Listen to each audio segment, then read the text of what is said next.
AP ప్రభుత్వం యథేచ్ఛగా కృష్ణా జలాలను తరలిస్తుంటే తెలంగాణలోని కాంగ్రెస్ ప్రభుత్వం చోద్యం చూస్తుందని బీఆర్ఎస్ వర్కింగ్ ప్రెసిడెంట్ కేటీఆర్ విమర్శించారు. కృష్ణా జలాల నుంచి ఏపీ ఇప్పటికే 646 టీఎంసీలు వినియోగించుకుందని తెలిపారు.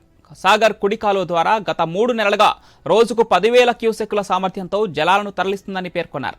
అయినప్పటికీ కాంగ్రెస్ సర్కార్ నిలవరించడం లేదని విమర్శించారు కేటీఆర్. నదీ జలాలను ఏపీకి తన్నుకుపోతున్న బోర్డుకు చలనం లేదని, రేవంత్ సర్కార్ నోరెత్తడం లేదని కేటీఆర్ విమర్శించారు. ఏడాది కాలంలోనే కాంగ్రెస్ పంట పొలాలను ఎండబెట్టిందని మండిపడ్డారు. వచ్చే వేసవి కాలమని, తాగునీళ్లకు సాగునీళ్లకు కష్టమని తెలిసి ఢిల్లీ ట్రిప్పులు కొడుతున్న సీఎంకు అన్నదాతల గోస ఏం తెలుస్తుందని కేటీఆర్ ప్రశ్నించారు. కేఆర్ఎంబీ పరిధిలోని 3 మెన్ కమిటీ దిక్కులేదని విమర్శించారు. జాగో రైతన్న జాగో, జాగో తెలంగాణ జాగో అని పిలుపునిచ్చారు కేటీఆర్.